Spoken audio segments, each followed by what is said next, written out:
Okay, so reminders when when you're back to working on that finger dexterity thing, the synchronization stuff. As soon as you get back to 240 and you're gonna attempt playing that again, start recording at that point, and then keep working on the bends. Always following the MIDI track, and really focus hard to make sure that your ear hears your bend match the exact same note as the MIDI guitar. Um, so, switch setting here. We're going to get into these chords, and I'm going to demonstrate a little bit on how you can practice them besides just hitting one chord after the next. So, we looked at the image that just had the bottom two strings. So, I definitely feel a bit silly having forgotten I had done an update and added a third string, but the principle's the same at least.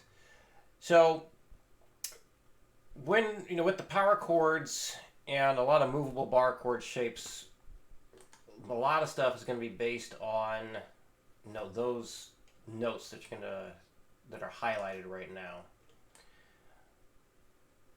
because we're going to be doing stuff involving bar chords like this and stuff that starts up here or even this kind of shape. So we're doing a lot of stuff where we're moving things around, and not just regular old major minor things as well, but like seventh chords, we're going to be moving those around. So just being able to see the starting points for all this stuff, it's kind of why this is laid out this way. So anyway, so most of the stuff that we play, for the rock and metal is going to be starting on the bottom two strings, but some of the stuff you can occasionally play power chords starting up on the D string. So one of the things I talked about was just recognizing shapes and patterns. And patterns is the big thing here. So like the 1-4-5, very common one. So that's one way of looking at it here. You have like this L shape kind of laying on its face. And then another way you can look at it is, starting on the 1, you could go down to the 4, like at this angle here, and then to the 5, back to the 4. So just kind of seeing how if you go from the 1, and when I'm saying 1, let's just think about the root note here. So you go from this note to this note, you can see how you can just go from the 1 to the 4 just by changing the string. So the fret's the same. But if you go the other way, like if you're able to start on the 1 and go down a string, there's your 5. So just kind of recognizing how things look like this, like the 1, 4, 5, 1, like that. And then like over here you got your 6, 2, 3, and then up there is the 6. So just kind of like recognizing these patterns again and again. So here's the 1 once more. So there's that like L shape happening. And then over here how we could go down like that. We're seeing it here as well. So I want you to use this for reference, especially when we get into the next thing, or next week, when it's your turn to figure out where to go from one chord to the next.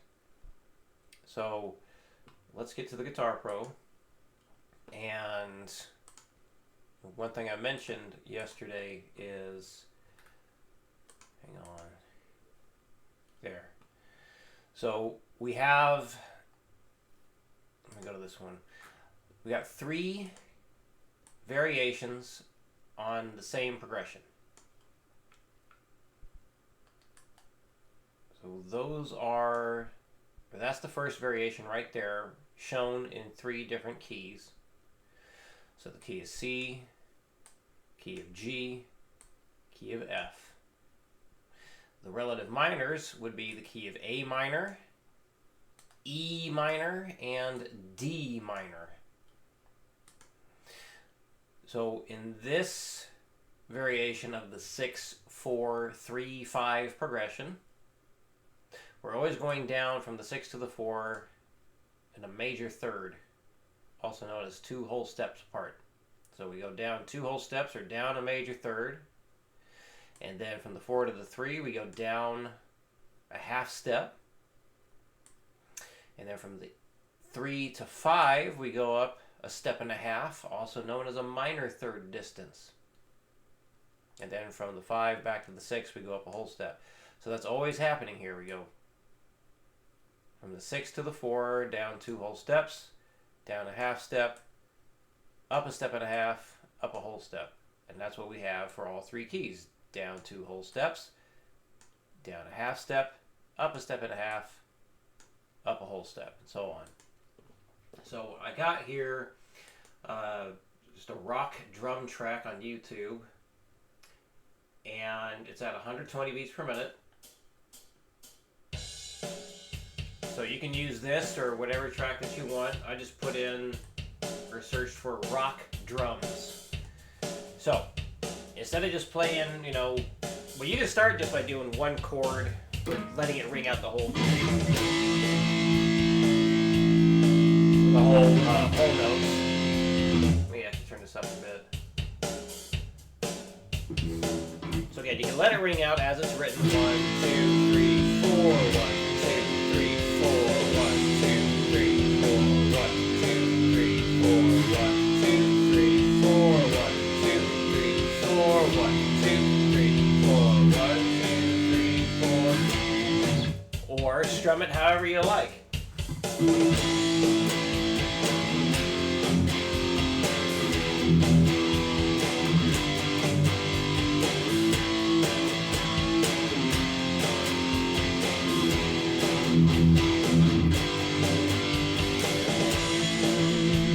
And move on to the next key when you're ready.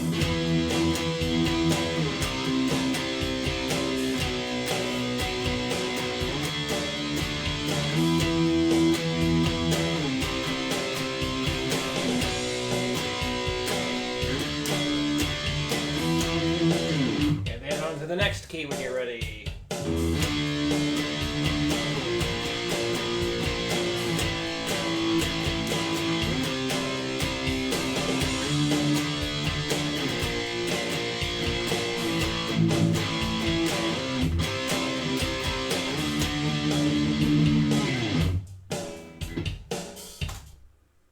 And let's do one for the other progression too.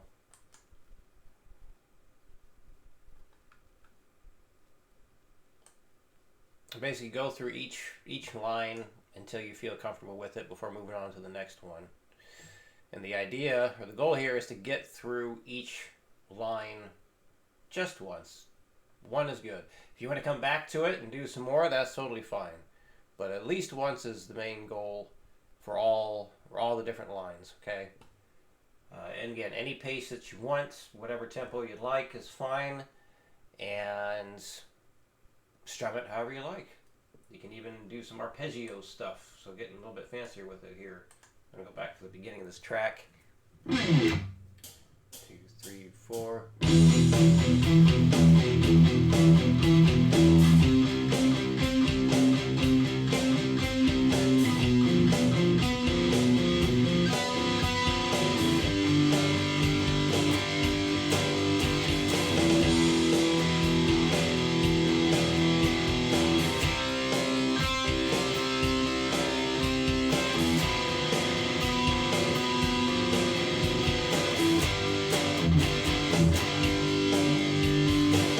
Next key.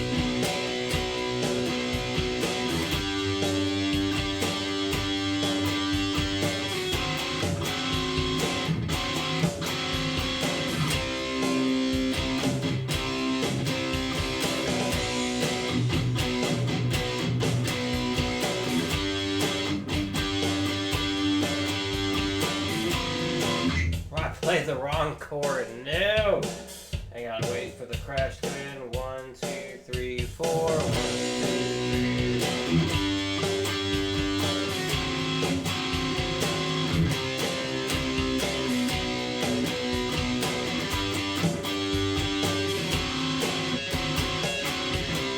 Next key.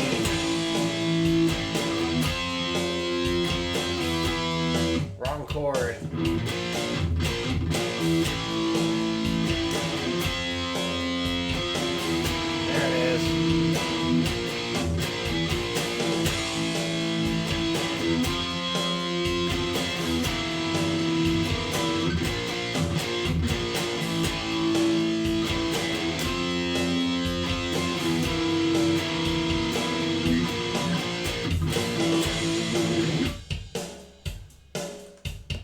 So I ended up changing keys without hitting the last chord there, which is also an option you can do. So how about this? Let's say after you've gotten or you've made it through each line individually, if you want to challenge yourself, you can go through the progression again and just change keys without stopping. So, play through that at least twice, however you'd like, and then jump into the next one, and then the next one, and so on. But that is the goal for this week. So hopefully all that makes sense. Any questions at all, please let me know. And I will see you again next week.